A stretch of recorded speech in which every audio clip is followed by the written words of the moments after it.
Hello again and welcome to the chapter about counterattacks. This is a really fascinating topic. There is a saying that attack is the best defense, and that's what this chapter is about.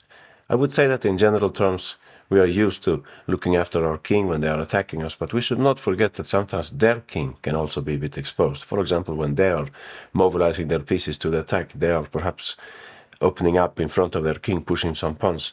This might give us a chance to launch a counterattack.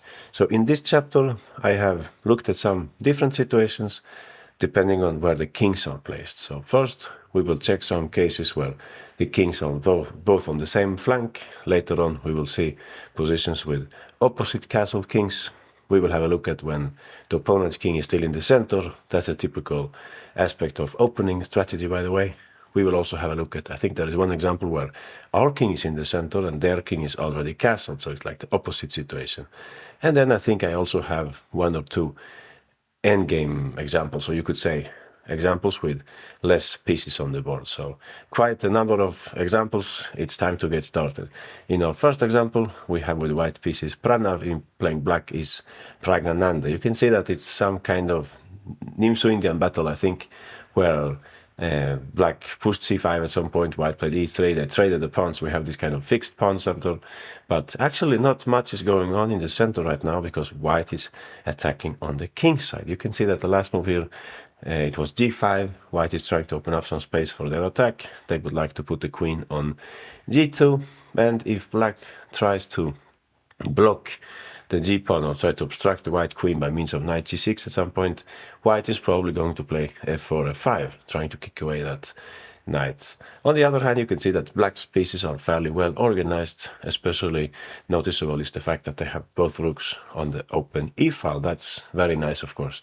So in a sense, you could say that white's attack might not be completely sound, perhaps not completely convincing, but we have to show a way to prove that, of course. Our initial feeling that black is well organized here and they should have something. So one of the first moves with black that you might look into is knight d3.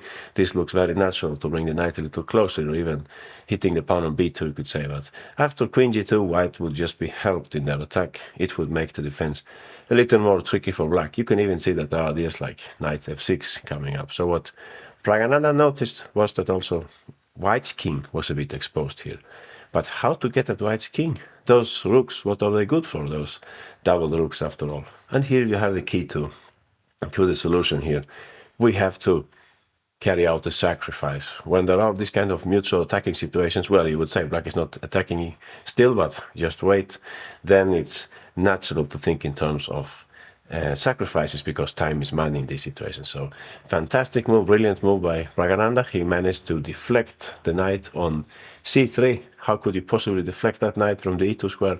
Exactly, that's what he played, knight a2. Very pretty move. As you can see, the idea is clear.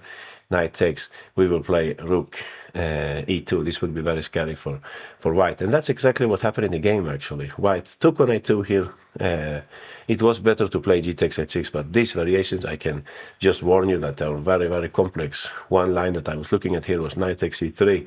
We're about to give check also, I think, so there is no time for g takes h7. After b takes e3, rook e2, queen h4, and rook 8 e6. This is, I think, how my variation ends, and black has some counterplay, sorry, some attacking chances, but at the same time white is also fighting here.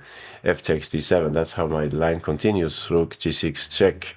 Wow, this looks really scary for white. You can see that there is also rook takes h2 coming up, but white can play knight g3. Interesting. Now white is again attacking. Both sides are attacking here, so rook takes g7 first to avoid that mating picture. You have bishop takes coming up, so white should play here f4. And the game is still rather complex, but as I'm saying, this is difficult to understand even moving the pieces, so just imagine the players in the game. After knight a2, white played knight takes a2, and now black, of course, played rook e2. And now we have a different story. Black is definitely playing for an attack. Queen h4, how to take on h2, of course with the rook, because if we take with the bishop, white could simply hide the king on h1. So it's more powerful to take it this way, which means that also we can bring in the other rook at some point. Queen g4 was played in the game. It was possible to bring in the other rook, but Pragananda first brought in the knight. This is a good move both for attacking and defensive purposes. We're blocking white a little, and we're getting ready to play perhaps at some point knight h4, ideas like rook g2 and so on. White played here f4. Now you can see that if rook h4, he can hide the queen with f3. So black continued here with the original plan to get the second rook into the attack also. And now again we're about to play rook g2, probably prepared by knight h4. White is a pawn up, a piece up, but as you can see they're not very active here. Most of their pieces are in passive places. It seems white should have given back material by knight c3. That's a complex variation. Rook takes d2. We should simply give away the bishop. But in the game, white played something much more natural, I would say. They played g takes h6 so as to continue with their attack. And here, I think the computer said that we should just take this pawn. Another difficult move to play, because it doesn't seem really connected with the position here. But I guess the point is that we are targeting the pawn on d4, not so much for the pawn, but to expose white's king. And at the same time, there are some motives along the second rank in this case. So yeah, some long variations here. Yeah, we can check them very briefly. Knight c3, now we cannot take the pawn anymore.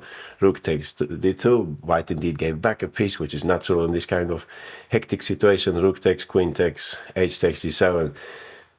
Difficult position to calculate when you're sitting there at the board. And here, when you look at it from at this moment, you can actually find here without so much difficulty. Rook takes h5, getting rid of the attacker so that after queen takes we can take on d4, and by now we can see that black can pick up this pawn and their king will be very safe, which also means that, oh, I was going to say we will pick it up, but we don't need to, right? Because the queen is covering, the knight is covering the square. Yeah, good point. So we will actually just cash in king h1, queen takes e3, that's right. Or knight, that's a real helper, no? The knight on g6, and if f5, white's last attacking try here, try to deflect the knight from the defense of the mate, well, you have this nice move, queen e5, using the pin along the 5th rank. But don't say that this is easy to see at the board. These are extremely complex variations. The players were also in some time trouble, so it's natural that they didn't go down this way. In the game, Pragananda played queen d8, so this is a good move also. I would say sometimes you can hear this criticism that this player didn't play like Stockfish said and so on, but I think the main challenge for the player is to play moves which perhaps they're not always the best, but they somehow keep the game going, keep the balance. You don't make any big mistakes. If Stockfish said that there was a move offering +3 and your move achieves +2, it's still great, no? As long as you don't play the move which goes down to -2 or something.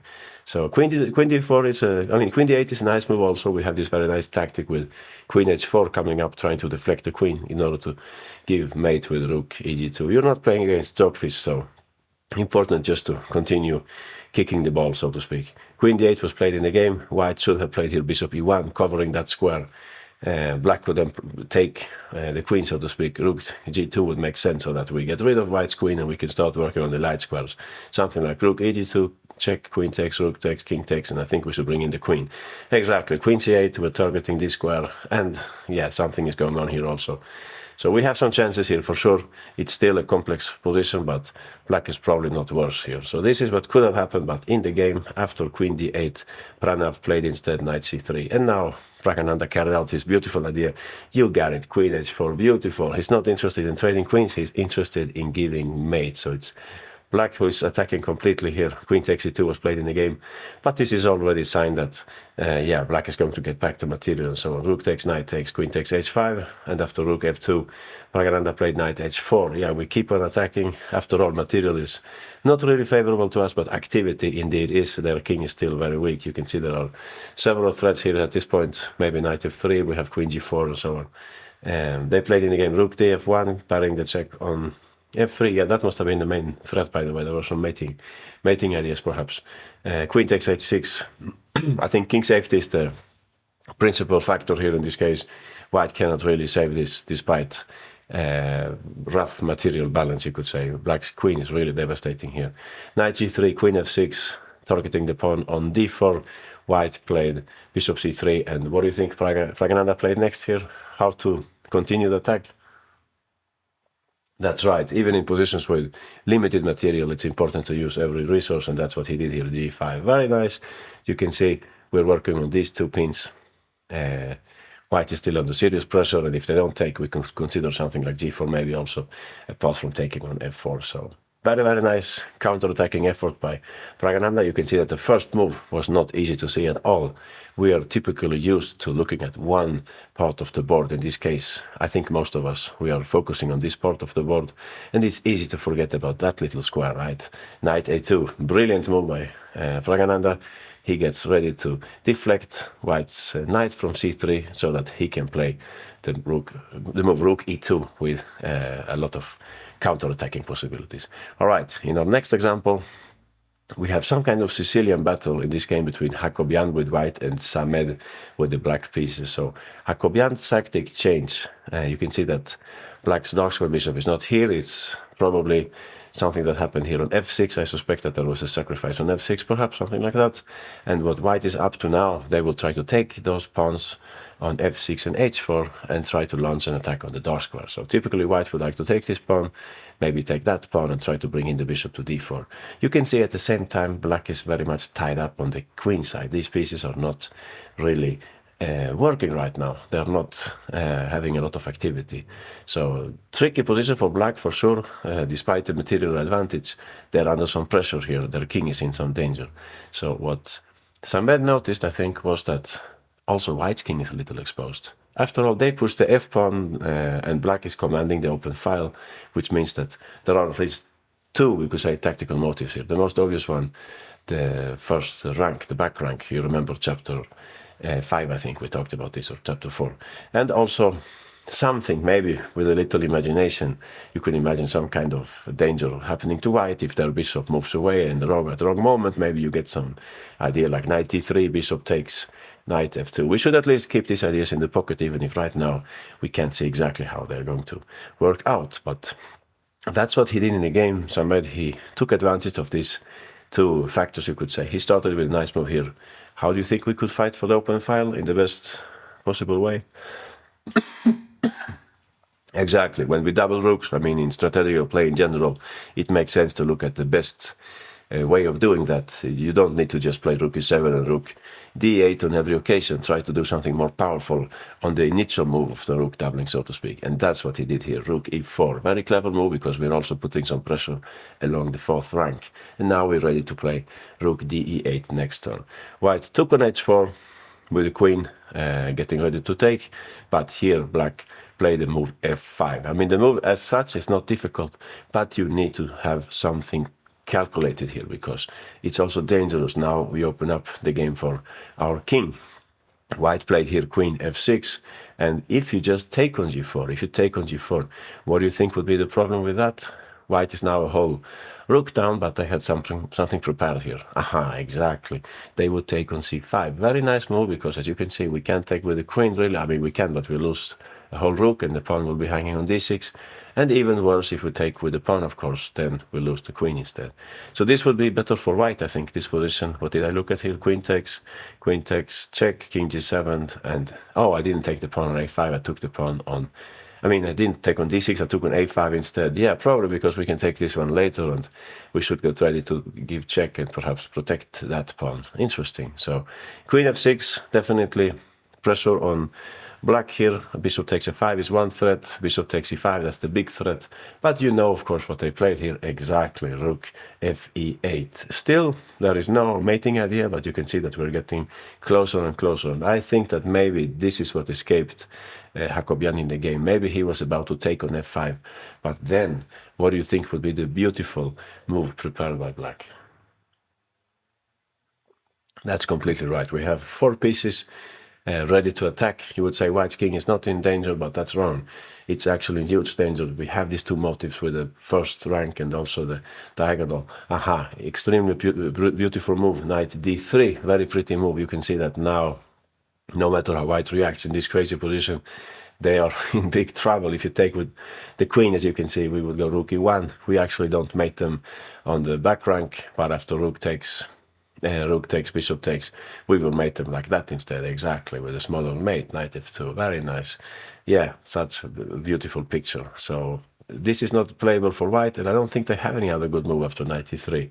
Yeah, they don't have any other good move, right? Because also knight takes f2 is threatening. So beautiful resource. This is basically the essence of this example. After rook d8, when white noticed this, they had to go on the defense instead with rook f1, but now it's not the same thing anymore. Now we can safely take on g4, f takes g4, and now we should just be ready to give back material if necessary. Whenever white plays something like bishop d4, we should just be ready to take it. Yeah, we don't think twice about giving back material in a situation like that.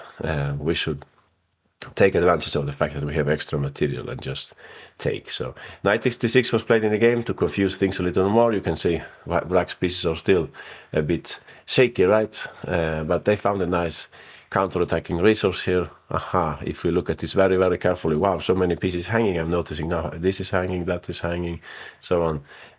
Even something with bishop takes and knight takes, many things going on here. But there is a nice move which solves everything, and I can give you a hint. Counterattack something in white's camp. Aha, that's right, we can play him knight e7. Very nice. As you can see, white cannot really keep control of this position. If they move away the queen, we could just take on d6. So in the game, they took on the queen instead, knight takes, and we're already in the technical phase. If rook takes f6, material is so okay for white, but activity is disastrous after rook e1, check bishop g1. I think we just play rook b1 to bring in the other rook, right? Oh no, we didn't. I thought this was the best, but I'm actually hanging the whole rook, so don't listen to me. It's much better to use that rook first, of course, and then we can try to double the rooks on the first rank. So this would be devastating for white. Bishop takes a5 was playing in the game, but now they're playing basically with a piece down after knight e7, knight takes, rook takes, black went on to win. So nice example, very complex, admittedly, but the human found the whole way here, so it's not some strange computer variation. It's exactly what they played. Rook e4, getting ready to play rook e8, targeting the back rank and keeping this little tactic in the pocket. Knight d3, very pretty.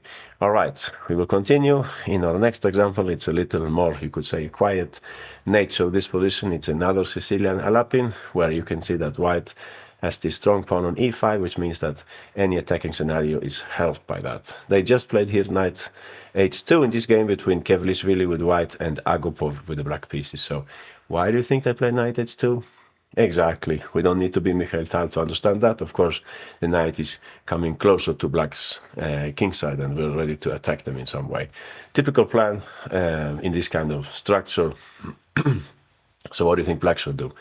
Well, we're speaking about the counterattack, but the moment has not yet come. We really need to meet this threat in a good way. In the game, unfortunately, Agopov played here queen c7, and after knight g4, he tried f5. Tricky way to defend. You could see that pawn takes is not a good idea because the queen is hanging, but at the same time, we're allowing white's knight to enter. And what Kevlishvili played here was very convincing. He played knight f6 check, king h8. And here you have one of those, you could say, paradoxes of positional play. You say white spent so much time on improving that knight, and black's bishop is so passive, so why on earth did white take on e8? Why don't we just keep the knight?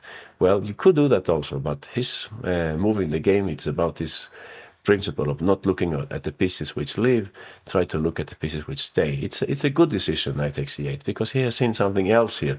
In this way, he will actually win the battle for the d-file, or he will at least seize the d-file for this moment, and that's important. So after rook takes e8, he played here, I think, rook d1, but first he has to solve the bishop. Bishop takes e6. I think black cannot take like that, because there is bishop d4, and b4 perhaps, so black had to take like that, and here he played rook d1. Very nice, because as you can see, if rook d8, he had a pretty move prepared here. Black was perhaps hoping that the worst was over, but nothing of that kind after white's next move. Exactly. We used this little tactical detail to improve our position here. Kevlishvili played rook d6. Very pretty move. As you can see, we cannot take it due to the discovered attack along the long diagonal, and at the same time we're targeting this pawn. We're getting ready to play queen c4 also. Very difficult position for black here, and very nice decision by white. Knight traveled all the way with the knight just to take the bishop on e8, but there was a higher objective, you could say, to all this. He wanted to seize the open file and enter with the rook in this way. So that's what happened in the game. Now let's have a look at what black should have done instead. Exactly. h5 first. The reason why he didn't play this, of course, is that he didn't like g4. Anyone can understand that. White is opening up the game. Black has many pieces on the queen side which are not there to help the poor king. However, now it's time for the counterattack. So what would you play here? How can you possibly bring up a counterattack with the black pieces? Exactly. We have to find where are the targets for our counterattack. And one thing that we can easily see here is there is some kind of forking motive on e2. So knight e4, that would be the best move. We're getting ready to play knight e2. If rook e1, we can perhaps just continue with this business, try to get knight e2 in. So he probably saw up to this point also, I'm convinced, Agopov, he saw this also, but he said, but they can just take on d4 and then they take on h5 and I'm getting killed. No, rook takes d4 and g takes f5. Anyone would think like that and say that black has no real threat here. I cannot take the pawn because they take my bishop and so on. I cannot survive here. I will have to look for something better. But here we should actually continue. So here comes the difficult move, which I admit was not easy to settle for when you calculate this from afar. Exactly. We talked about this already. Time is money. We have to speed up our play here, even if it costs something. So we can't really take on h5. It would be too dangerous. After knight f3, the knight is coming to g5 and so on. There is the queen check also. But we can tactic change here. Exactly. Rook takes e4. Very nice. Queen takes, bishop takes f2. Material is not on black side here, but white king is starting to feel a little uneasy here in this position. So where to put the king? Well, there are three destinies, but they can all be met in different ways. Please notice that we won't play this while they can take on c6 probably. No, that's part of the logic of this position, that our bishop is very strong when it settles there and white will be happy to sack the rook. So if they play, for example, here, king f1, we could first play the move bishop g3, so that we threaten also mate on f2. After knight g4, now we can play bishop c6, and I think now at this point we can actually, I think, trade here. Rook takes, queen takes, and we are okay, or else we have a lot of attack coming up here. Queen takes b2 might come any moment. Perhaps we shouldn't play that earlier when they have a chance to play rook c8. We shouldn't take the pawn at once, I mean, because then they might have rook c8. So this is nice to play first, and I think at this occasion rook takes. We could probably just take with the queen here, I think, and it's basically okay for black. The bishop is also targeting white's weak pawns on h4 and e5 in that endgame. Okay, they can also go with the king to h1, and here we can take on b2. Yeah, the difference here is that if you now move the rook here, black can give check, I think, and give check. And yeah, you can see for yourself there is a mating possibility. So actually we have to be very flexible depending on white's king move. In my line here, they played king g2, and this is the situation that I was talking about. Don't play bishop c6 because you get back the material where after rook takes, pawn takes, white's still attacking. You can see that the knight is coming also. It's better to prevent this, because to avoid this, because white's still having a nice attacking panorama in this case. So actually, in order to play bishop c6 next, what do you think black should play? It's better to retreat the bishop. Also, this is a liability for us to have the bishop there, and you can see that if queen takes f2, there are ideas like queen takes b2, sorry, rook c2, and we have troubles, no bishop c6, maybe queen takes c6, and then it's hanging on b2. So for that reason, this is a nice move. We just retreat the bishop, we avoid some tactical difficulties, and now for sure we're ready to play bishop c6. Knight f3, bishop c6, white, and I avoided getting pinned, but okay, they're pinned anyway, but not a queen, queen e2, and we can simply take back on h5. So you would reach this kind of position where white has a slight material advantage, but black has a lot of activity. Probably white is okay here, but they have to be careful, and it's a different scenario than in a game where it was play against one goal, you could say. So basically what we have seen here in this example is that black had to play h5 in the first place to avoid knight g4, but once white plays g4, it's really essential here to go for a counterattack. We can't wait for white to play for their attack. We have to look for opportunity against white's king. So that's why we play here knight e4, threatening the fork, and if bishop takes, rook takes, g takes, we should be ready to sack the exchange on e4. That's very important, so that we manage to get at white's king also. All right. One more example, I think, about, or maybe two more examples about kings from the same flank on the king side. This is a very entertaining example. We are playing with the black pieces in this game between Ram and Paichadze. So let's try to understand this position. White is a pawn down, but they have a lot of activity. You can see that black's kingside is a little exposed, although there is no concrete threat right now. But you can see this is a very strong piece. The bishop is extremely strong. It will attack this pawn as soon as the knight on c4 leaves, and that bishop is becoming very powerful. One thing to notice here is that white has an idea of playing bishop e3 and take this knight on h6. But okay, right now black has to do something about the knight on c4. If it can stay, of course, we don't have to worry about bishop e3, but it can't really stay here, I think.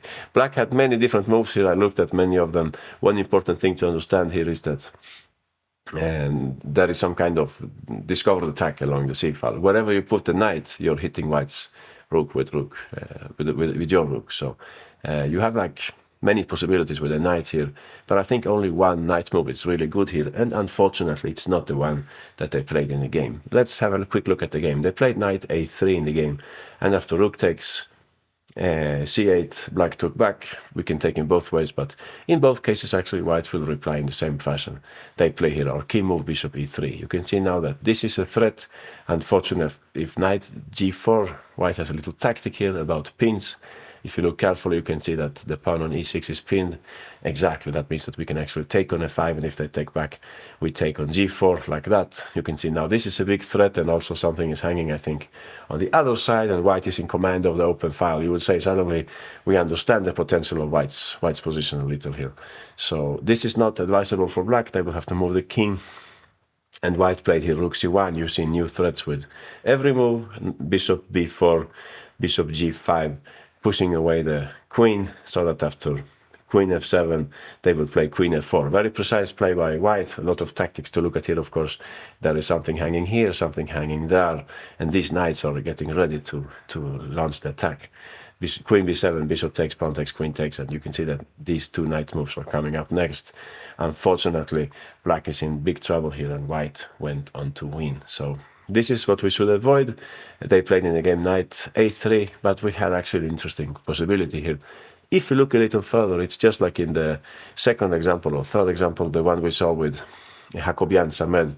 There is something going on the back rank. But I think what's correct to play here with black, it's not easy to see it without calculating quite a lot. So it's really heavy, you could say, heavy calculation involved here.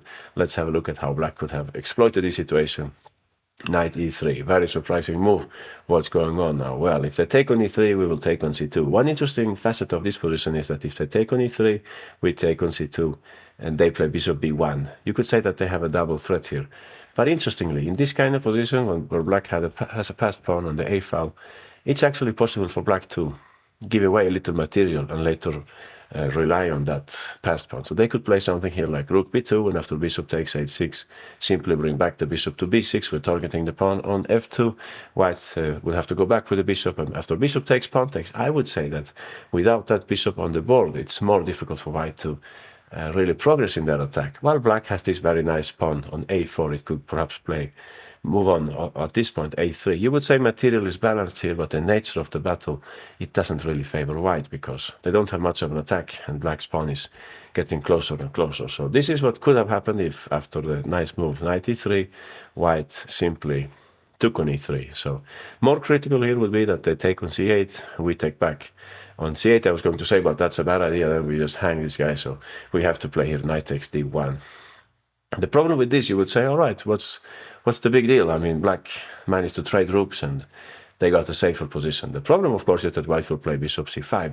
And I think this is the reason why Paicete didn't play like that. I'm convinced that he saw this idea with knight e3, but he was worried about bishop c5 because it appears as if he's now losing material, which is actually true. But now, time for the counterattack. Exactly. You can smell something here on the first rank, and that's what could have happened here. Rook takes c8, bishop takes c7. Black's moves are not difficult. We usually say it's easier to attack than to defend, right? And this is a good example. Rook c1, yeah, very nice for black. You can see that there are multiple forks now. You can think of one fork like this, another fork like that, and so on. This knight is also happy to join the party. There is actually no good way for white to save their skin here. Bishop a3, we can just continue with this business, move the rook to a1 so that it cannot be attacked. Queen f4 would be one try for white, hitting the rook on c1. I think here there were at least two different ways to play. One of them would be knight e3. As you can see now, actually, we're going to mate white here, using our knights in a clever way. King h2, knight h, g4 check, so that the other knight can do other things. King g3, and now we have the mate, I think. Exactly, knight f1. King h3, knight f2 mate. Of course, white can sidestep this whole variation at some point, but still their situation is not simple here. It's just very difficult for black to see all this way, perhaps, but I think there is a fair chance. If you go back to this position, there is a fair chance of understanding that we can do something along the first rank. We see that whenever white escapes with the king, there will be knight c4. Maybe that kind of generalizing can help us to find the right choice here, even if it's, of course, relying on a lot of calculation. So knight e3, that's what black should have played here. Very nice idea that after rook takes, knight takes d1, bishop c5, we can actually give away the queen here with rook takes c8, because we have a very nice counterattack coming up on c1 with rook c1. So complex example, but very useful, I would say. We should not forget about the opponent's king when we are under an attack. There might be chances there also, while they are moving more and more pieces towards our king, they are also weakening a little their own king safety. Okay, last example about kings on the same flank. In this game between Bortnik with white and Gravinsky with the black pieces, you can see that white has sacrificed, I think, 2 pawns to get to this position, but it's clear what they have in mind. Exactly, they would like to take on g6 and get at black's king. You can imagine queen takes, we can take a few pawns, so we can try to send the rook to the 4th rank, like a rook lift. But on the other hand, let's again, as always, think a little about the opponent's king also. You can see that the back rank is actually slightly exposed. Well, you wouldn't say that, perhaps you would say it's rock solid with a knight here and the rook there, but yeah, it depends on how black uses their pieces, right? So there is something going on here in the first place. It's good to understand that if they take on g6, that's what defenders like Petrosiano, Korsnoy would notice, that this is not winning. Just because white takes on g6, they're not winning. They don't have a next move, which is very, very obvious after that. They would need at least like 3 moves. Bishop takes g6, bishop f5, and queen takes h6. Now we're talking. Now we have mating threats and so on. But that's the first thing to notice here as a defender, that bishop takes d6 is annoying, of course, that they can play that, but it's not like blowing us off the board. So we have time to cook up some counterplay, and that's what black should have done in this game. Unfortunately, in the game, they played here queen c4. Queen c4, what was the point of queen c4? Bringing the queen a little closer, I suppose. One problem with this queen move is that the queen was actually targeting the rook on e1, which is very important within our counterplay. Bishop takes d6 was played in the game after knight e5. This was black's idea, but here Bortnik played in a very calm way. He didn't take on e5. Sorry, I think maybe he wanted to use that knight for attacking purposes, or he simply didn't want black to take back and perhaps let black play queen c6. Might it be something like that? In any case, what he played here was very straightforward. Bishop f5. Yeah, we don't care about doubling our pawns or things like that. We're on the attack here with white. Bishop f5, and after bishop c8. I think, yeah, if you take, I just take back, and this is very troublesome for black to handle, and their queen is not exactly in the right spot here. Also, we have perhaps some rook maneuver like that coming up if the queen goes to d5, for example. Interesting. So in the game, they played instead the move bishop c8, I think. And here white played a clever move. They played, instead of taking on c8, they said, all right, you will have to carry out the exchange. And they played here knight h4 for that reason. You can see now, if the knight comes to f5, it's just goodbye. No way of defending that situation with black. They played knight g4 in the game, and white just took on g4, bishop takes. And here comes the move we talked about. Exactly, rook e4. Bringing more pieces to the battle. We would like to play knight f5 and later on move the rook over. There was, what did I play here? h5 they played in the game, I see. h5 was played in the game, and now he just sacrificed here. Rook takes, pawn takes, and knight f5. Very pretty way to win the game here. Very nice attack by white. You can see they used all their pieces, almost all their pieces, in a clever way in this game. But it was possible with black to turn the tables here. We just had to rely on a little more, trust a little more our own attacking possibilities. So the right move here, you got it. Bring the last piece to the action, rook a e8 with that rook, of course, so that we keep f7 protected.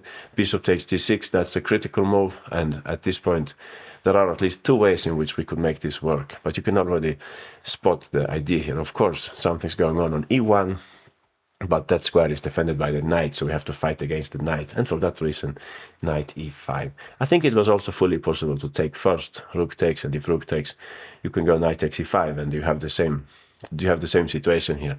But white could perhaps in that case take with the knight, not what they originally wanted to do, of course, but okay, they would keep some counterplay here or some activity. Knight e5 is a nice move now that the knight cannot come there. Bishop f5, let's say white plays like that, tries to take the pawn on h6. What would you play with the black pieces here? That's right, we're back in the chapter about mobilization to the defense. Queen d2, clever move, bringing the queen to g5, or at least keeping track of the pawn on h6. So black would be okay in this position, but I think even stronger needs to play in the opposite way, because now we keep like this threat in the pocket. So there is no bailout with knight takes e1 like in the previous example. So white will have to take on e5 here, but not with a rook. I think this was interesting to try to make black take with a pawn. We shouldn't do that because now white gets attacking chances. You would say bishop f5, but then I think there was no important threat. Queen c3 is probably coming in that case. Yeah, queen c3 and queen c6. So for that reason, white could start with this move. Yeah, that was a funny variation. Bishop h7 is made, so pawn takes, bishop takes, and now you will have this if the queen goes back, right? Queen c3. Is that how it goes? Queen e7 we go here. Yeah, that's a strange variation. Queen h6 and mate coming up, f6, and here we can produce perpetual with bishop e6 and queen g6. Yeah, crazy variation, right? And absolutely not necessary. The only thing we have to do to avoid all this is to not take on e5 with the pawn, but to take with the rook. This is smarter, I think.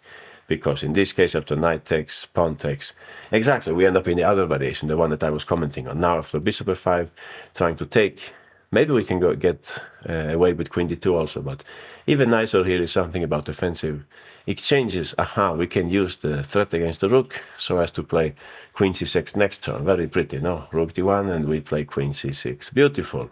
We're trading queens because we're attacking ourselves here. White has to take back and you would have at least one extra pawn in the endgame. So yeah, that's what happens if they take with the rook. But okay, tricky try, of course, to take with the rook.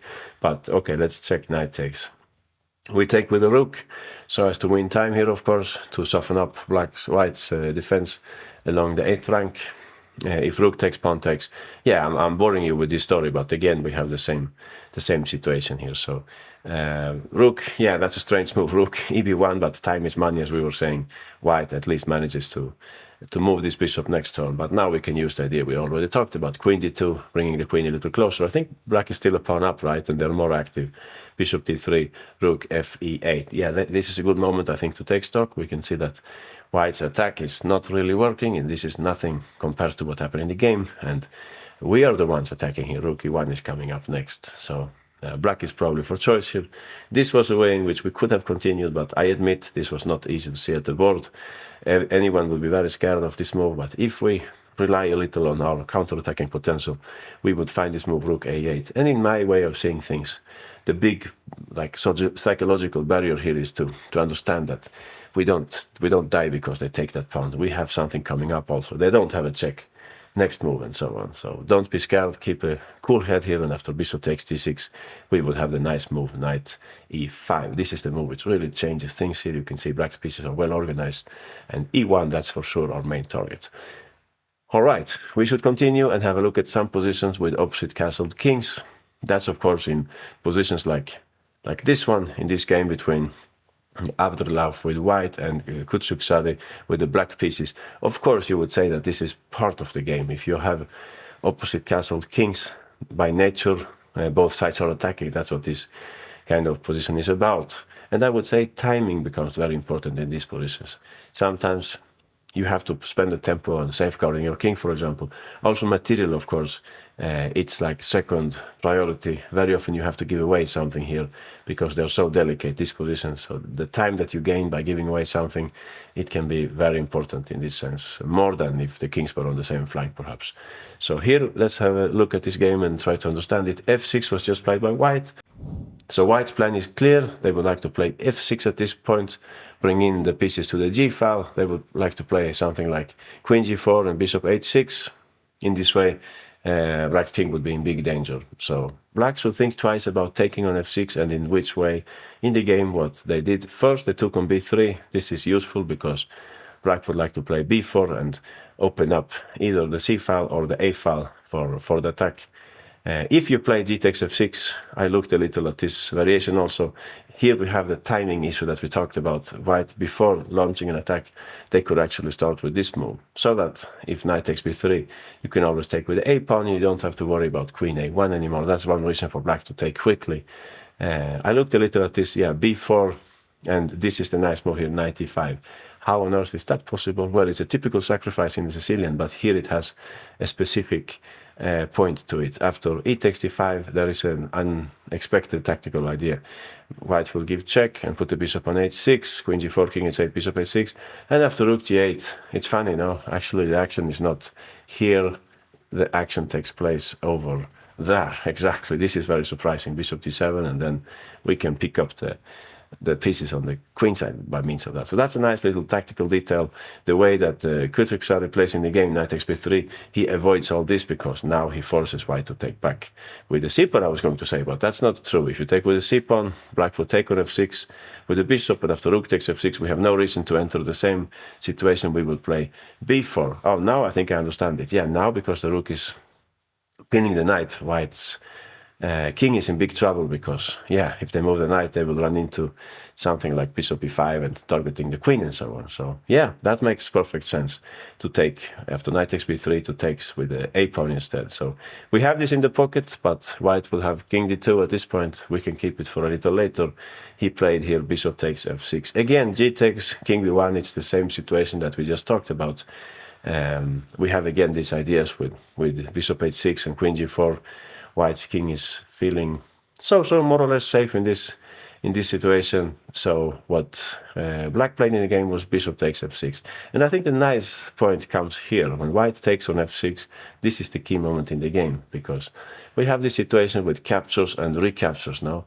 They capture something and we very often just recapture without thinking too much about it. But in this kind of position with opposite castle kings, time is money again. I really think it's important to underline this.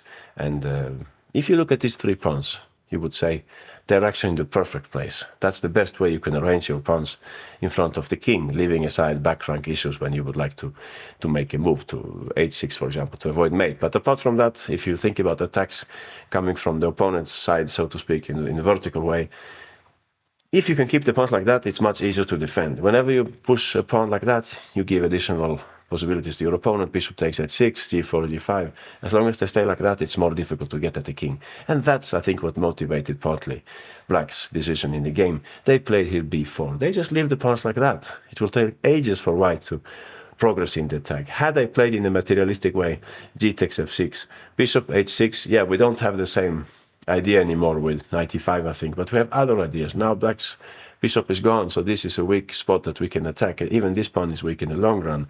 Something like king h8, queen f2, targeting the pawn on f2 after queen d8. What do you think white would play here? That's right, the queen is overloaded to two defensive functions. We can simply take on d6, and after queen e7, we can put more pressure here. We can take first the exchange that we were offered in the first place. Bishop takes. They cannot take with the rook because they're hanging the knight, the bishop, I think. They take with the queen and we take on f6. And I think by now we have actually an extra pawn, right? Now we're a pawn up and we have a good position. So this is a risk, for example, if you take on f6. Actually, you just went to an endgame with a minus pawn. Worse things could happen. But in any case, it's much nicer what he plays in the game. He just plays b4. Let's go all in for the attack. So now white is in difficulties here. in the game they play. You can see that also if the knight moves, we have bishop takes e4 coming up. Let's not forget about the customary pressure against the e4 pawn in the Sicilian. So what white played here in the game, they played knight a4. That's the most natural move. It was difficult to find some other attacking possibility. Allowing black to take is also devastating. Now you would have queen a1 coming up next. So they played knight a4, and here black first took back on f6, and now you can see, safe to say, there is this in the pocket and there is that in the pocket. If white continues now with queen g4, this would have been the most critical move, king h8 and queen h4. This was the only way, it seems, to save white, but they would have to find some very difficult moves here. Queen d8, rook takes d6, we know the idea already, queen e7, bishop c5, you would say this loses. However, if bishop takes a4, you would have this fantastic move, bishop takes b4. Yeah, if you can find this, if you can actually understand that you're a whole rook down and you're still okay, then yeah, then amazing, simply amazing. If you can find this, most people would just say that, okay, this cannot work, we're a rook down, especially after bishop takes b3. Look at white's next move here. Aha, you got it, rook c6. If you can find this, I insist, then you truly deserve to make a draw in this game. After queen takes f6, king g8, queen g5. But for most humans, this will be difficult. That's simply the practical aspect of chess. We can't see all the moves that Stockfish sees, for example, but it's interesting to learn about them, of course, after the game. So here, white played a more natural bishop h6, and now black simply played king h8. You could say that in a general perspective, it was also a small victory for black to be able to play b4 and not having to worry about knight d5. When the knight went this way instead, it's a sign that things are going black's way here. So bishop h6, he played king h8 to avoid the mate, of course. White hurried to take on f8, and black simply took back. We have this for later. Rook takes d6, and black was very precise up to the final moment here. If you take on a4, pawn takes, queen takes, you win that pawn, but white gets some counterplay with rook a6 and queen f2, or perhaps they even get back the pawn, I think, because they will be targeting two pawns at the same time. So it's smarter to play here the move rook c8, because speaking about the relative value of the pieces, the bishop is much stronger than the knight. We want to keep it on the board. King b1 was played in the game, but it was already difficult to give white good advice. You can see that, yeah, bishop takes was already a clear threat here. So king b1, queen e5, a juicy square for the queen, of course. The rook must move, and after rook e2, black just took on e4, with finally having a slight material advantage, but having a huge positional advantage. Look at that fantastic bishop in the middle. It can be backed up by f5 if necessary. White's gloomy knight cannot do really anything. So, admittedly, very complex example. What we have seen here is that f6 was dangerous for black, but for the moment, what they should do is focus on their own attack. First, we take on b3 to, yeah, speed up the counterplay. You could see avoid c takes b3, rule out c takes b3, because in that case, as we saw, bishop takes, rook takes, and b4 will be very powerful. And after a takes b3, it was the same idea. We take on f6 because we don't want them to take, of course. Bishop takes f6, rook takes f6. We talked about the merit of having the pawns arranged like that. It's not difficult to get that, easy to get that black's king, sorry. So here the key move is b4. This is the key move in this game, I would say. We keep all the doors open, we speed up our own counterplay before white is able to play something like king b1, safeguarding their king. All right, let's have a look at another example, but in a completely different pawn structure, but with the same feature of opposite castle kings. In the queen's gambit, change variation, I think white, in this game, Yilmaz, and playing black is Suppi. Yilmaz is attacking the pawn on h7. You can see that black, they don't like the idea of losing that pawn. Also, you can see white's pawns are getting closer and closer. But actually, if you safeguard this pawn by g6, would be the automatic move. Of course, you can guess what white will play. Definitely, h5 will come. Disastrous for black. So much attack at black's king. Queen takes d5. We don't really need to look at this, but yeah, just for the record, you could play pawn takes, and you actually have the rook ready to join the battle, the other rook if necessary. Something will happen here, that's for sure. Something with rook takes, or maybe some check with g7, or many possibilities for white here. So what Suppi says in the game, he doesn't spend time on calculating this, he just goes for a counterattack. You can have that pawn on h7. I will try to attack myself. He played here the move rook c8. So why didn't he take on d4 first? I think the reason was, well, mainly two reasons. One, he didn't want to open up the e5 for white, and two, maybe he was not completely sure if c4 and b5 would be an idea at some point, depending on white's next move. But in the game, since white took on 7, now he should open the c file for attacking purposes. So c takes d4. White took back with the pawn here. You can see if they take with the rook, I think there is something like knight b5 coming up also. We have some attacking possibilities. So they took with the pawn. So what should we play next? Now I think if knight b5, I mean, it's logical not to play like that and try to bring in the other knight. But I think white will just safeguard the knight in this way. So he played a much nicer move. Since the queen is momentaneously it's protecting the bishop on h7. It cannot move too much. So he actually went for a sacrifice here. Exactly. Rook takes e3. We talked about this before. If you remember, we had this very nice example. Oh, who was playing black in that game? It was very nice. If you remember, with rook takes f3. We had that in the chapter about sacrifices, I think, in chapter 19. About attacking play. Rook takes f3 and in the Caro-Kann battle. Never mind. Rook takes e3. That's the same picture, but on the queen side. White cannot take with the queen, they're dropping the bishop, so they took with the pawn. Now you can see already there are something with the pawn structure which helps black. There are weaknesses of white's light squares. Of course, the next move is very evident. You got it, knight c4, plenty of scope for that knight. White played queen d3, and here black played simply the move queen d6. A nice move because we're hitting the knight, and at the same time we get ready to play queen a3.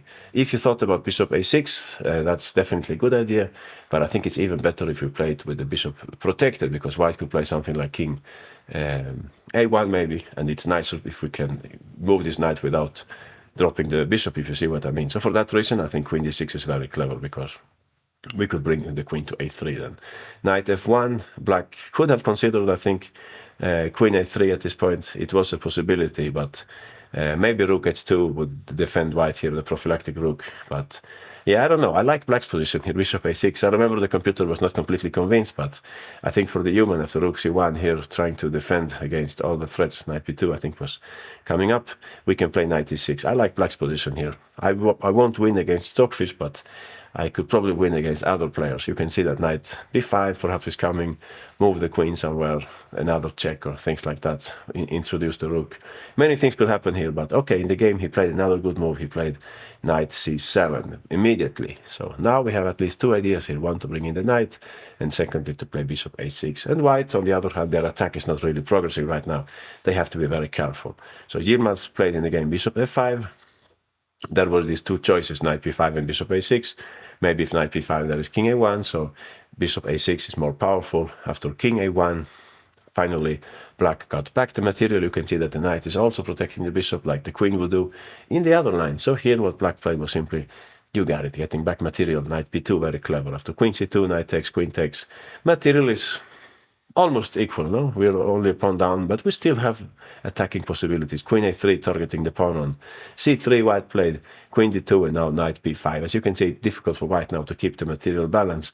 White acted here in a very pragmatic way. They just said, all right, I won't be able to attack today. I will try to save my king instead. Yilmaz played here knight e3, and after knight takes e3, he played a clever move, queen b2. Topic of defensive exchanges. This was very timely because if black doesn't want to trade, well, in that case, it's not so easy to attack. Perhaps now, finally, white can continue to look for some attacking possibilities. So in the game, Suppi said, all right, I'm happy with having saved this difficult position. The endgame is fine with me. Queen takes, king takes, knight e2. Black has some counterplay. And also material is equal. So it's not surprising that in the end, this game was a draw. So very nice counterattacking effort by Suppi in this game. After rook c8, he gave up the pawn on h7, but he knew that he had something going on the queen side. C takes d4, e takes d4, rook takes c3, pawn takes, and then knight c4. Very nice idea, very nice possibility. The computer will not fully support this, but I'm convinced that in practical play, it was a very good choice to go for this. Okay, so let's switch topic and let's have a look at a few positions where we have a king in the middle. So here white is playing some kind of Maroczy bind. You can see the pawns on c4 and e4 like that. Black treated this structure in a very aggressive way. You can see they have already played g5, g4, but importantly, they have left the king in the center. That's very dangerous, of course, especially if you're playing black and white has more development. So in this game between Pansulaya with white and Subhayan with the black pieces, Pansulaya found a nice counter-attacking move. g4 was just played. It was possible indeed to play h4. This was fully possible, like in the chapter about the blockade. If g3, you could just trade queens, I think, with queen d4, and white's better in this endgame. But all right, the Georgian Grandmaster found something much more enterprising. He played here. What do you think he played? How could you open up lines against the Black King? Aha, you're right. The move that we would like to play, but of course we have to back it up by concrete calculation. One first thing to notice here is that if Black takes on e5, we have a discovered attack with the bishop. Where do you think the bishop would go? Yeah, we could take the pawn, but there is something much better. Aha, bishop f3.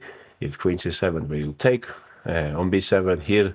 If you would like to play knight d5, then I'm completely with you. That's a very nice move, typical move in this kind of position. It would make safety very limited for Black's king. They would be in big trouble with the king in the middle after knight e5. But even stronger, there is a little combination here, unusual combination, but very powerful. How do you think White can win on the spot here? Very surprising topic of, I would say, destroying the defense. Rook takes e6, exactly, they can't take like this. And if they take like that, you got it, queen g6 check, king e7, king g7, and we win material here one way or another. So that's impossible, but of course, Subhayan had seen this, so after e5, he hurried to play g3. Now it gets interesting, no? Because you can see Black has a counter threat against f2. If White takes, that is rook g8, rook takes d2. Oh, that's terrible for Black, right? So we have to do something else.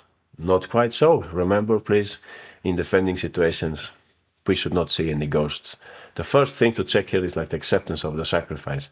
Panchulaya, he didn't get into defensive mode here. He objectively checked this attacking idea by Black to see if it really works out, and his answer was no, it does not work out, and he played here the move queen g3. I really like this part of the game. It shows that, yeah, no feelings involved when defending, right? Look what happened here, rook g8, and the queen should go to f4. It's very important because we must keep track of this square. Rook takes g2 and king f1. I tried this a few times as an exercise, and not always the students would find this, what the Grandmaster found in the game. Very impressive play.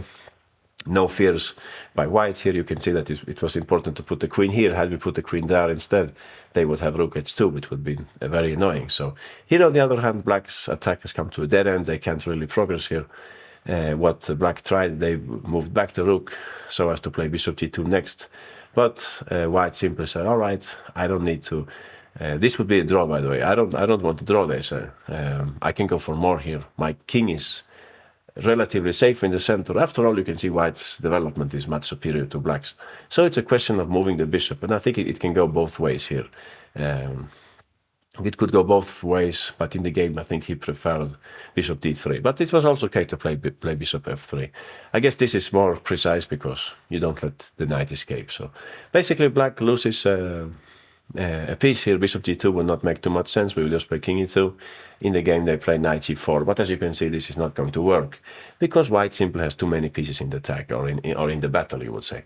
Pawn takes, rook takes, queen e3, and after bishop g2, king e2, White later on went on to win. As you can see, in the very worst case, we can continue with this brave king maneuver to the other side. So very impressive. This is about, I would say, unsound attacks. I talked a little about this in Mastering Opening Strategy.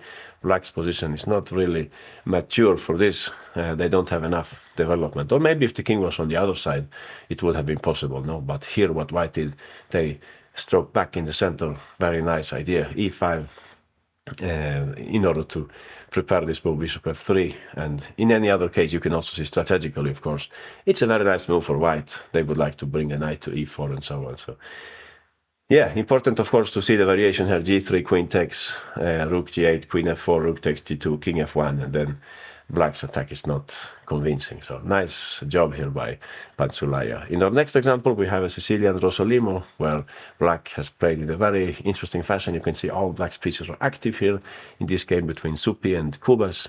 So what Kubas has just played is the move g4. We have to make a choice here, take that pawn or leave it. Well, very quickly we can see that the pawn on d4 is a crucial part of this position, and we don't want to give up that pawn, of course. So it's relatively better to try to live with the opening of the h file. So White took on g4. You can also say that for h takes, knight takes. White's knight improved a lot, right? You can see some ideas like e5 and knight f6. Sorry, with White going for an attack. So that's not a very difficult choice. However, something interesting will happen after Black's next move. They took on d4, which is very natural, of course, opening up the game. We take with the knight so as to keep more flexibility. We're not getting checked when they take on d4. And here black made a tempting but wrong choice. They took with the rook. I perfectly understand this, because what black was aiming at was to give up the exchange. Bishop takes. White would, and they would block the check with knight e3, for example. And here, how do you think black would continue? Can you find some nice attacking idea for black? Aha, exactly. We could play something like c5 here. It's still it's pinned the knight, so they can take our queen, and we could then, now that it's protected, we can try to bring the queen to this side. So this would give black interesting chances. White's king is still in the middle, and the bishop pair is rather strong in this position. However, what Suppi noticed was that there is actually no rush to take on d4. We can let that rook stay there, and we can start our own attack. So here comes the key move in this game. What do you think White played? That's right. One of the key defenders here in black camp is the bishop on g7. We should try to trade it, try to invade on the dark squares. Queen f2, of course. In this way, we get ready to play knight f6 and enter with the queen and so on. It's already very difficult for black to defend this position. In the game, they played rook takes e4, and we don't think twice about this. There were some other moves here, but knight f6, that's the most practical choice. You can see that this is really an iron bishop, the bishop on e3. It's defending and it's attacking. It's difficult for black now to get that white king. Bishop takes, yeah, the rook was evidently hanging on e4, so there was not much of a choice. Queen takes. It's difficult to see here how to defend with black. If we move the rook somewhere, like to g8 or to h5, yeah, white would just bring in another attacker, and it's almost impossible here to save black. Did I look at this? Yeah, I looked at this. Rook d5, trying to block. Bishop f2, trying to trade off the defender to play rook e1 after that. What could black play here? Bishop e7. Yeah, and then we have the situation that we're talking about. Just take and rook e1. And I think there is no other real choice here for black, right? If you take on sorry, in this position, if you take on d1, we take back, and as you can see, I don't think you can cope with this. Yeah, we talked about this many times. Positions with opposite colored bishops often mean that it's easier to attack. The opponent has difficulties defending the squares of their wrong color, so to speak. So after queen takes f6, what black played in the game, they castled instead.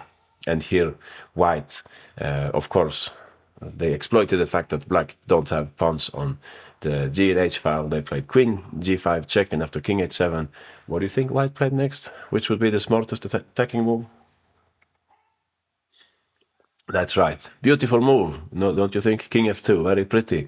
That's the way we can bring in the rook without any further difficulties. We keep the rooks connected. I think if you play some other way, yeah, you can't really bring a rook, right, to the h file unless you do it in this way. You don't have like a rook lift to use here. So king f2, very nice. The check on c2 is not really dangerous. We have a nice square for the king here, king g3.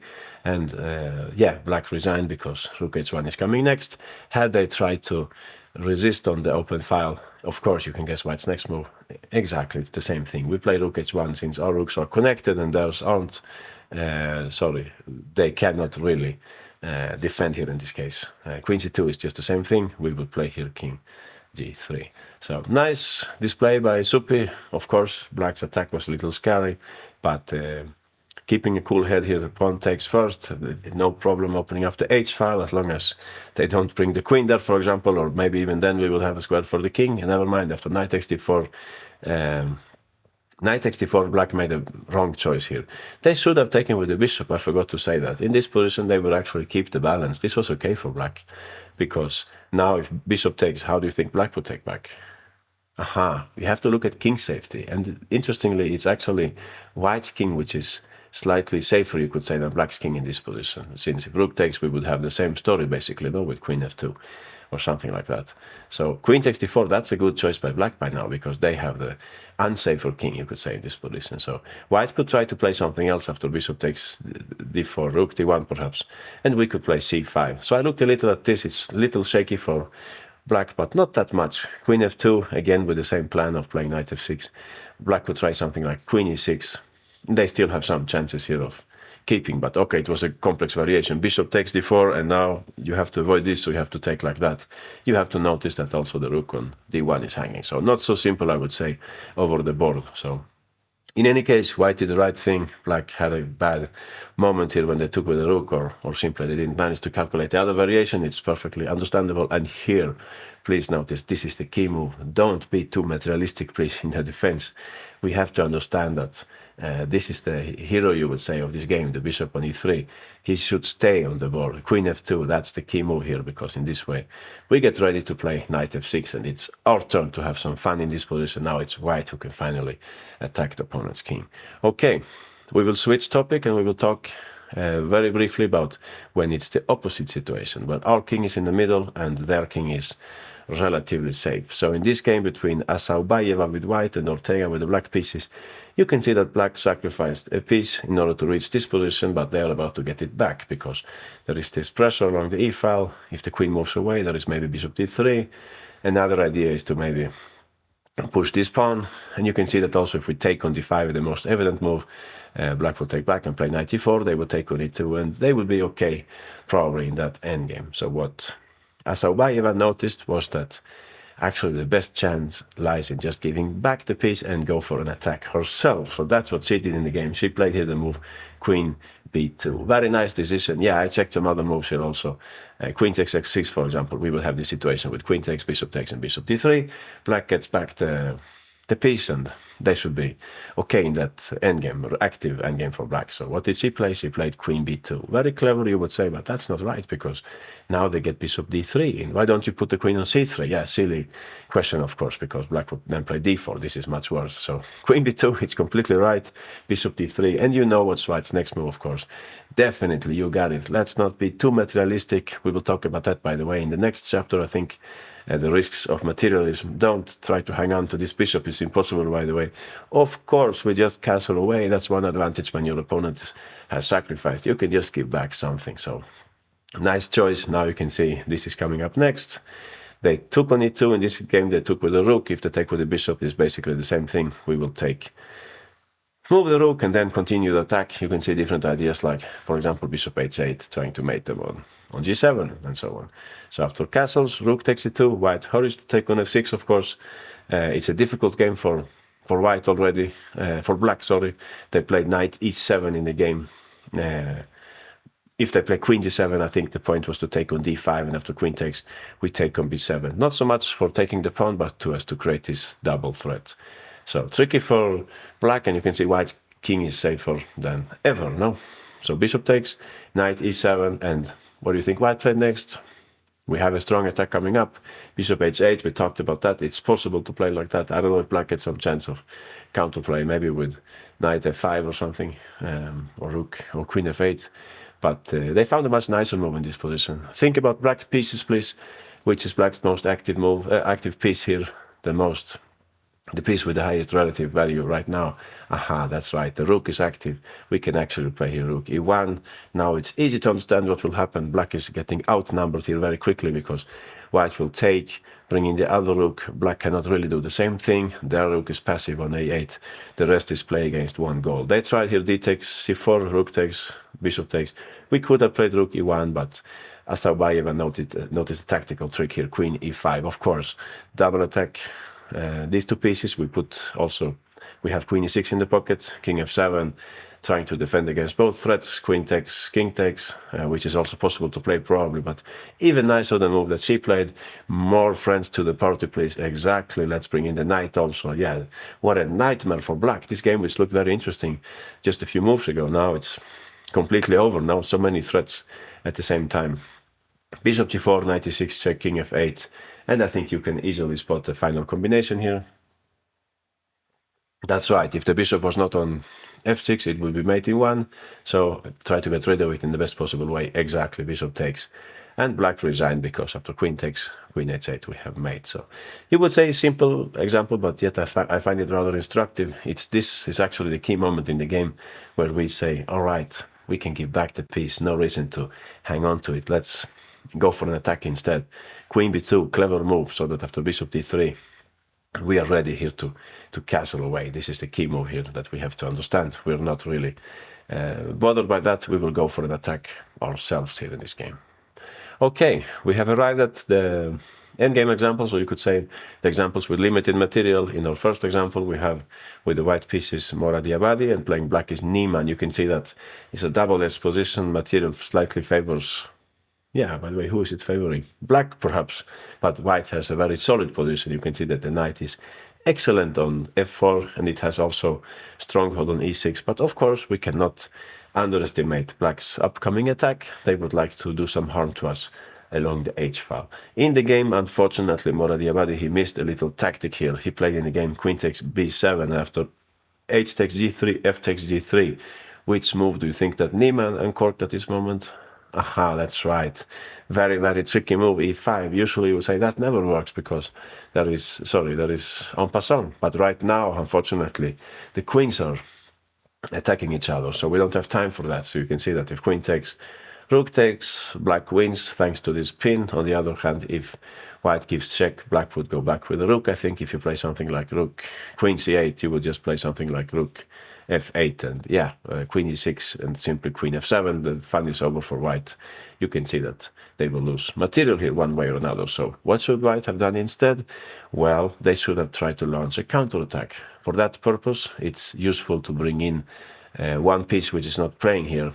I looked a little at other variations also. Queen b8 and take the pawn, for example. But it would be basically the same thing, I think. Queen takes, we take, and after pawn takes, you got it. We have e5 coming up again. So, as you can see, there is some problem on the f-file also, but apart from that, it's simply about also black's king safety. Black's king is not too safe at this point. We should try to attack him. And also, nobody died because they sent the rook to h6. We can often escape with the king to f2. So let's get going with the attack. You got it, rook e1. That's what white should have played here, of course. Well, don't say of course, because it was a position with many possibilities.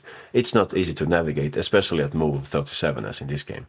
Rook e1 then. So now we're definitely ready to take and attack the pawn on e7. Black would play something like rook h6. It's not really useful for them to play like that. Pawn takes, and rook h6. We can always put the king on f2 if necessary. So after rook e1, they could try rook h6 at once to wait for us to show our cards here.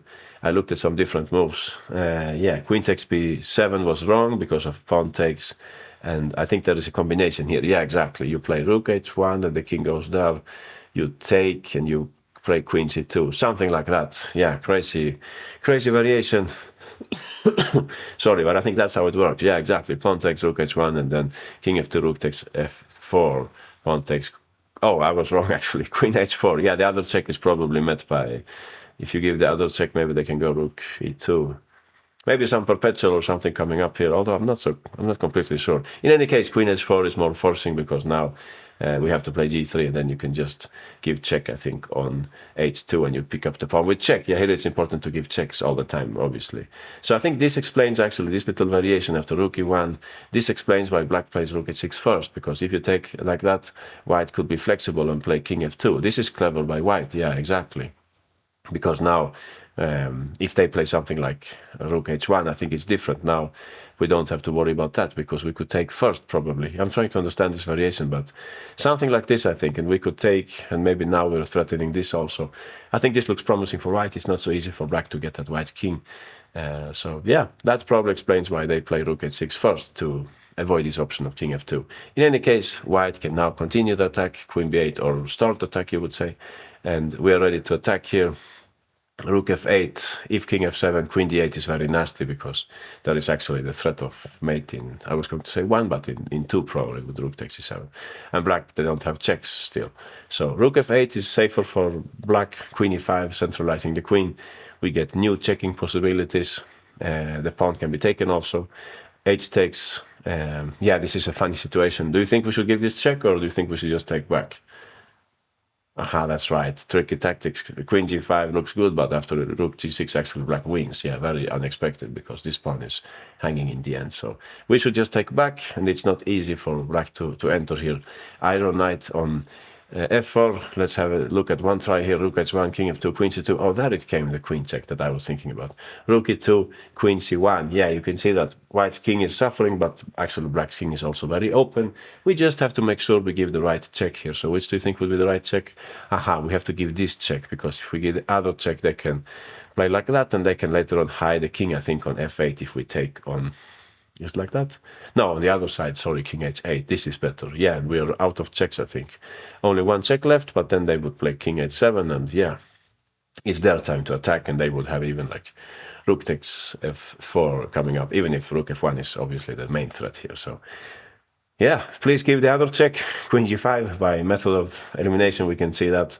And after king h8, they cannot go up, because then they hang the pawn with check. So king h8, and I think we just make a draw here with queen e5. Exactly, queen e5, and after king g8, we go back and we make a draw here. Yeah, they could not play rook f6, because then we give this check, and again we take the pawn with check, which is very important here. Checks all the time, please, because else we get mated. So difficult example, but I would say, applying general ideas, it's possible to at least find the move rook e1, because it's so natural.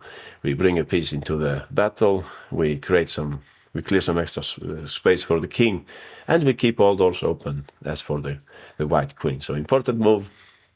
Try to get at black's king also. In our last example, we have a queenless middle game, you could say. It's not an endgame really, but some middle game without queens. You can see that the situation, even if queens are off, there are some attacking potential for white here. Their pieces are very active. You can see that there are threats like maybe knight e5, and the rook could go to different places along the third rank also. And they have all the pieces in the battle. So safe to say, black is under some pressure here in this game between Gavrilescu with white and Manea with the black pieces. So what Manea played in the game, unfortunately, he played the natural move, rook d8, fighting for the open file, which allowed white to carry out a very nice attack. Rook takes, please notice this distance also. There might be some tactics with knight e6 at some point. White played perhaps for that reason knight g5, as you can see. Now many threats hanging over black here. There is something with knight e6. There is definitely something with knight takes h7, and look what happened here. Black still had some chance of saving the game, but they had a bad moment here. They played h6. Not a good idea. What do you think white played? Aha. Just for us to see that there are positions where there can be very powerful attacks, even if queens are gone. Exactly, knight g6. Very pretty, because if king d8, we have a mate in 2. Aha, that's right. Rook takes e8, and we mate them on f7. On the other hand, if they take on g6, well, in that case, as you can see, sorry, if they take on you have a pretty mate here, unexpected mate. You got it, knight h7. So nice attack by white. Black resigned after knight g6.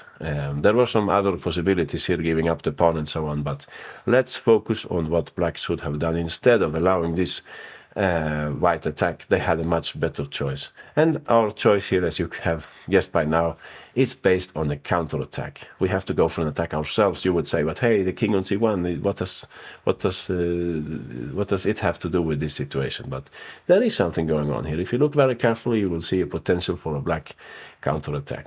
Exactly. We can start here, or we should start here with move c5. Not an easy move to make, because you would say, oh no, now they will play 96, I can't play like that. But okay, let's be a little more, what can I say, methodic in our analysis, leave feelings aside.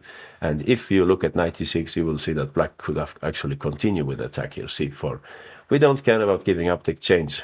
We are interested in attacking. Knight takes, rook takes, and you can see that actually the bishop is trapped by now, so we get back the material here.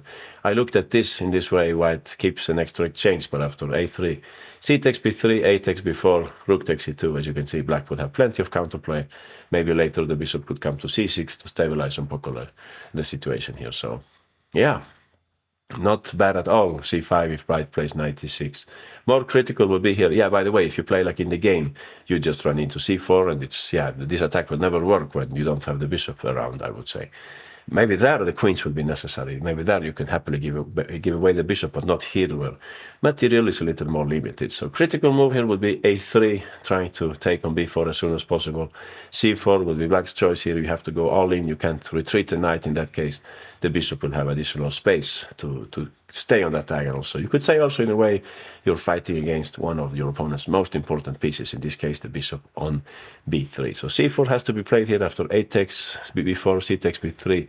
Rook takes b3, it's true that black has lost a pawn, but at the same time they have some attacking potential, I would say, or activity, call it what you like, active defense in the endgame perhaps, if you regard this an endgame position. So what do you think black should play here?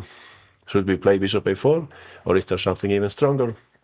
There is. If we play bishop a4, they would just play rook c3, I think, and it's not so easy for us to break through. We have that in the pocket, the move bishop a4. That is a nicer move, exactly. We talked about this in the second example, I think, when there is an open file or maybe a semi-open file, you can look for different ways to double up, no? But usually you should try to find the most forcing way, or it makes sense to look for not just routinely doubling up on like that, c7, c8. Exactly, you know what I'm aiming at here, rook c4, of course. We're attacking something. In the meantime, now the knights are a little shaky, so they will have to play something like f3. Yeah, don't play f5, please. White had some sneaky tactics here with knight e6 and knight d6 coming up, but we can just stick to the plan here. I was going to say rook c8, but maybe then white can play rook d2, so I take that back. It's better to play bishop c6 instead. Aha, so that we fight against their knights while they are still vulnerable, if you see what I mean. So they can't retreat the knight because then they're hanging the other knight. They would have to play something else. So it's not clear what they would play. We also have rook e8 coming up just in case. So maybe knight e3 here, giving back the pawn to get some slight pressure on the queen side. Bishop takes, pawn takes, rook takes, knight c5. But we can just play, I was going to say rook e7, but I can see in my notes that rook e2 is also possible. So black's chances here should be about equal, I would say. At least we have a battle going on, and you can see that the rook can come to c8 and so on. But if you prefer to play the more solid move, rook e7, I think that's perfectly fine also. In any case, everything is relative. Here we have some kind of balanced endgame, maybe not so enterprising, but okay, it's the best it gets on this occasion. While in the game, black got mated, so this by definition has to be better. What we have seen here is that white had a dangerous attack. All the pieces were basically active, but black could actually start some kind of counterattack here, basing their play on the vulnerability. Maybe not so much the king, but we could say at least the bishop. We should try to attack that bishop while possible. c5.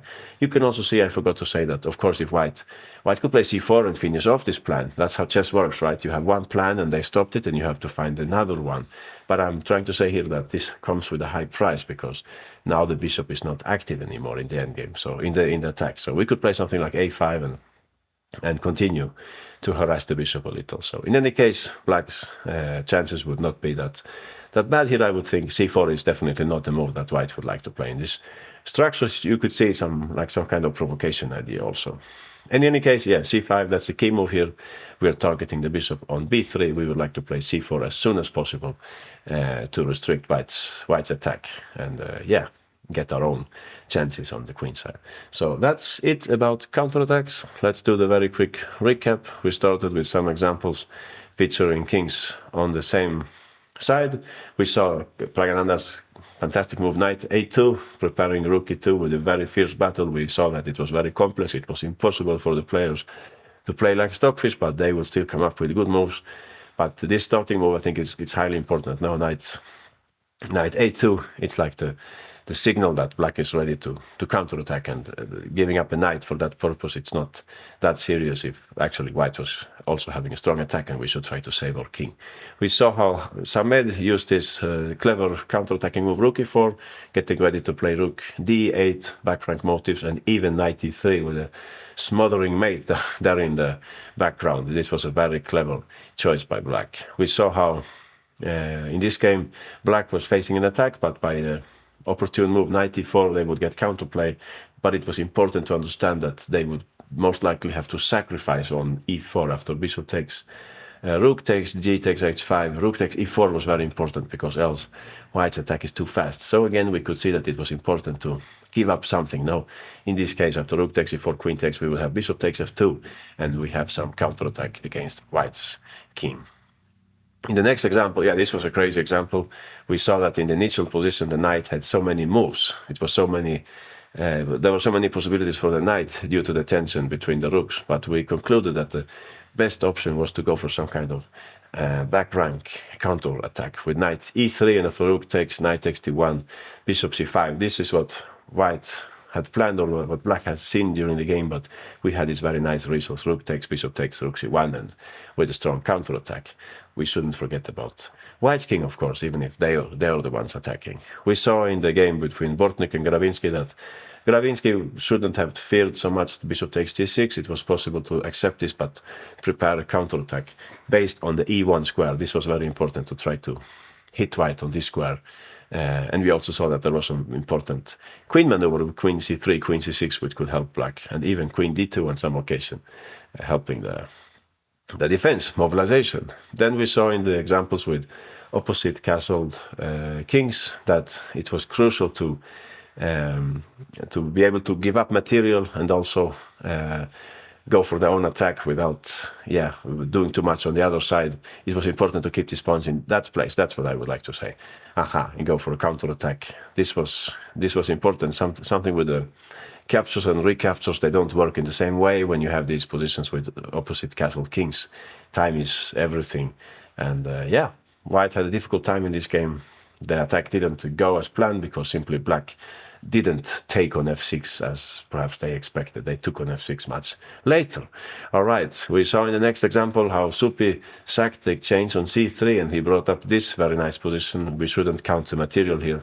We should look at activity, and we can see that even if perhaps Stockfish wouldn't support this completely, in human eyes it looks very nice, and it can't be easy for white to defend this position. Black later on managed a draw. It was important to see this idea with rook c8, and after bishop takes, pawn takes, rook takes e3 very quickly, so as to set up this pawn structure where black would have nice squares for their pieces. Now, we saw in the game between Pansulaya and Subayan that white should hurry to fight back in the center. Their pieces are better developed, their position is sounder, so it makes sense to launch a counterattack.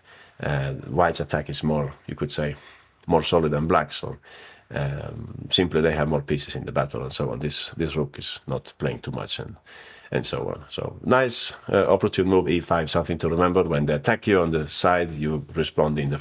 No, how is it? When they attack you on the flank, you respond in the center. That's an important opening principle, which was reflected here in this game.